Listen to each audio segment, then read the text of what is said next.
Hi guys, I am back and today I'm going to be doing something a little bit different on my channel. I am going to go through something that I do every year, but for a couple different reasons I'm getting around to it a little bit late, and I thought that I would kind of film some of the beginning stages processes and show you how I set up my planner. So I am a passion planner person. This is going to be my third year using a passion planner. I have 2021, I got the yearly dated planner in the black soft cover. So as you can see, I started with that. That year that I decided to switch to a passion planner, I had been talking about my planner and something else, like doing things, and so my cousin got me a big pack of mild liners that I have used with my planner every year since. It was like the Costco pack, or some sort of like big bulk store that she got them from, and I got obsessed. It became like a little unhealthy at a brief point in time where I was like aggressively planning my day, and if I was like 2 minutes behind schedule, I would like be like, nope, we gotta go, I'm a minute behind schedule, and my friends were like, scaring us. And then last year I decided to go with a hardcover, and I did the yearly undated planner. I just finished wrapping this up for 2022. The undated planners have all of the monthly spreads in the beginning and then the daily spreads at the end, and you go in and fill all the dates. So I color coordinated everything. So June was this green color. And something that I do really like to do with these planners is scrapbook with them, so to speak. So as you can see, I have a ticket stub and a sticker. This was Pride weekend, but it was also our company sent us to a Twins game, which was really cool. When I went to Machu Picchu, I have my plane ticket. I played this little game with one of my friends and I pasted a doodle from it into here. I have more little doodles and notes, and then I put important days, performances, events, things like that in here. And then in the back I do some scrapbooking, and I think I have a good idea of what I would like to do this year. I had some blank pages where I wrote in some notes about the end of my trip, and then I do a yearly recap, and then I also did kind of just some general thought journaling, setting intentions for the year. I did 2 Carolyn Gervin programs that I pasted into my planner. I put my schedule that included all of the office hours that my teachers held, and I found that this was really helpful because instead of digging around on Canvas, which is a program my school uses, whenever I was like, oh my god, when does T-Card have office hours next, I could just look and flip through, and it was really helpful. Did some more journaling, and then again, more ticket stubs and stuff for my Paris trip.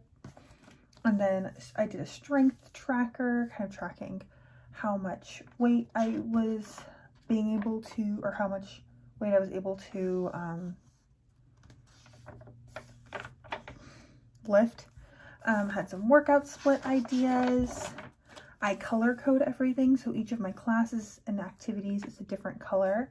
And then I just have some to-do lists, some goals lists, important meetings. I'll just take notes in here if I'm going to need them for a while.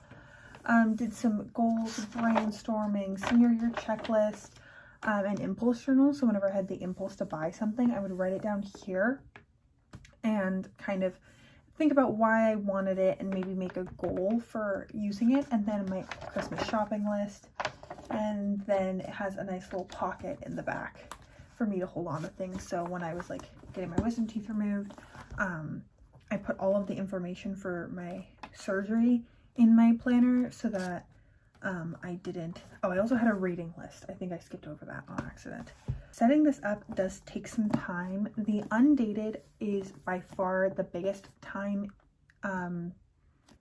dedication because I had to go through and handwrite in all of the dates across every page.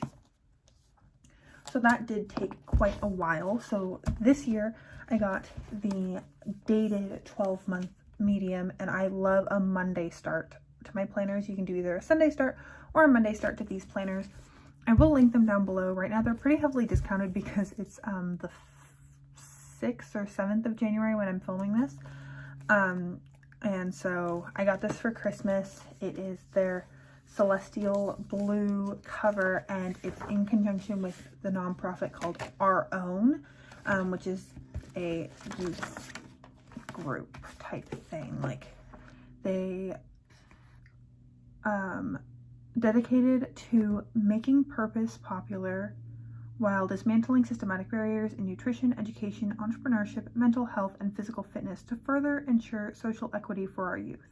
They're a social equity organization.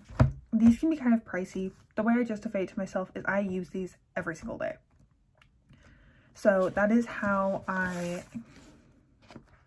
really get the most use out of this.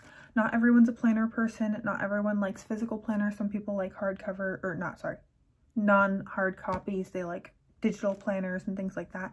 Totally cool. Also, this is what I like doing. And then because I scrapbook in them, I keep them. And then I have my little lineup of previous planners, and it's just fun to be able to go back, double check anniversaries, flip through them, and see all the little ticket stubs and things like that that I've held on to.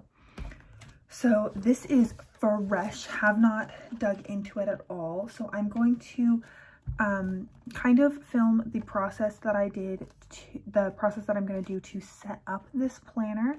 I probably won't film everything, but I'll show you kind of like how I work through and how I set up some of the yearly spreads in the back to prepare for the year. So they have a goal setting system already in place that you just follow through, and then I go through and I write birthdays and other things like that. So here is my setup. I have some like reminders for myself that I need to put on sticky notes.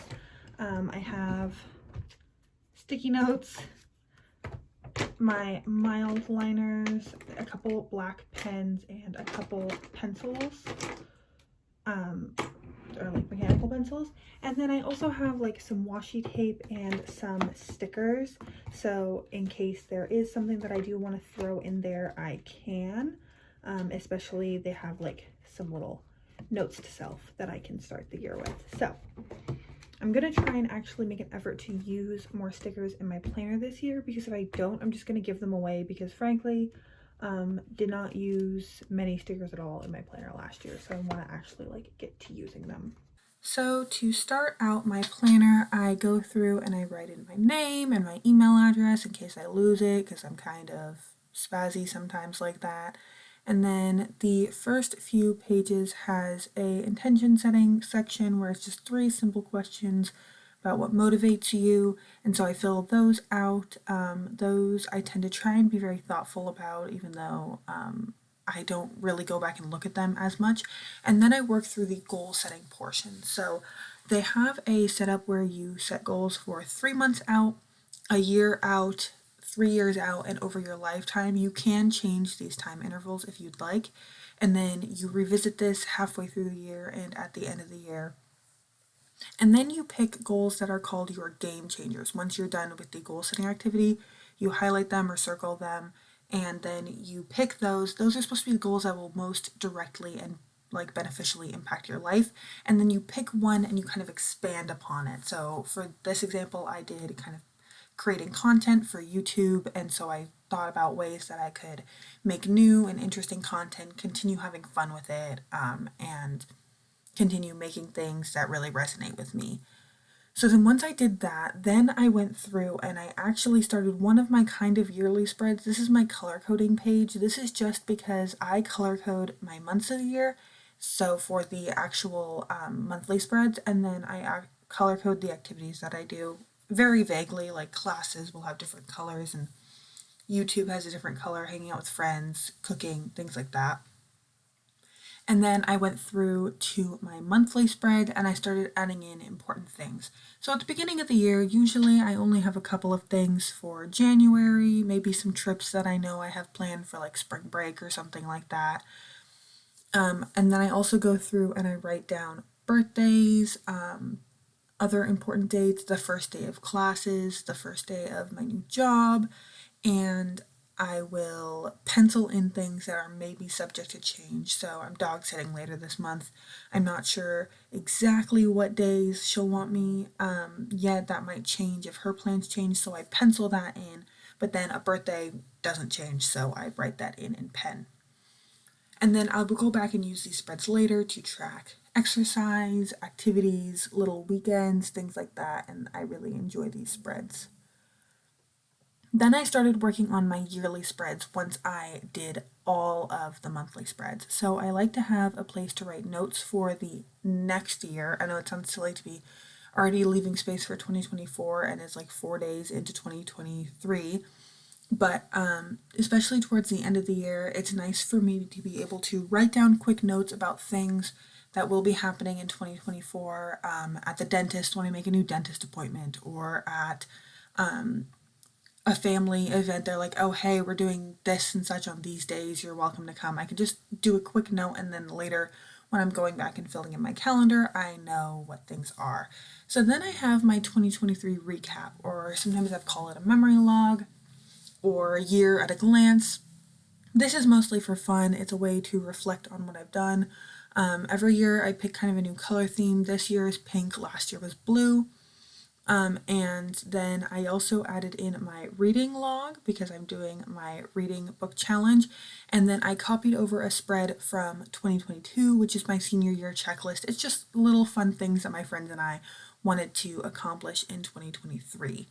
The rest of the pages are being left blank for now because I will probably use them to scrapbook and write other things like that.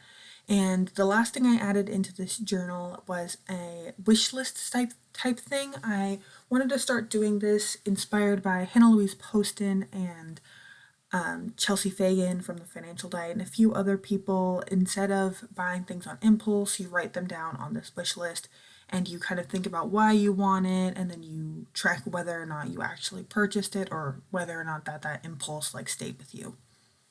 So now we'll do a quick flip through of what everything looks like. Here's my recap with spaces for memories and accomplishment, my reading log. Hopefully I will do well in my challenge.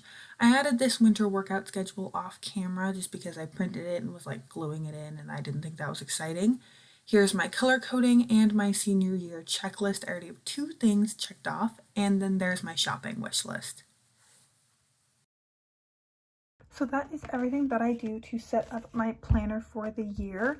The spreads that I do every year for the 2023 recap, my reading log, color coding, all of those are pretty standard, and I found that they work really well for me.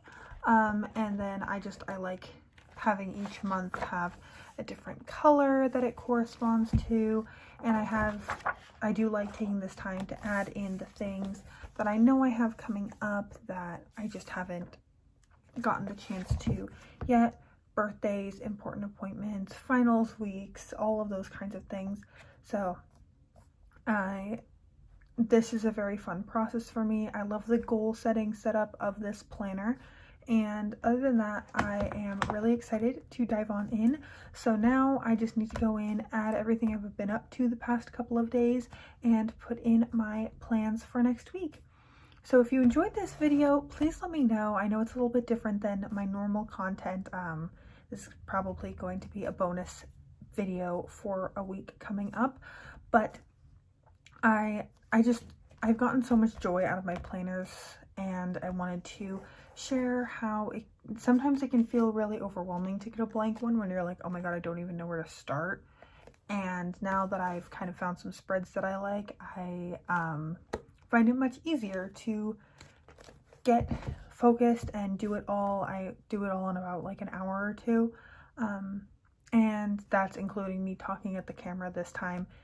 And so, yeah, that is everything that I have for you today. Thank you so much for joining me. I hope you're having an awesome day wherever you are and that I get to see you in a future video. Thanks, guys.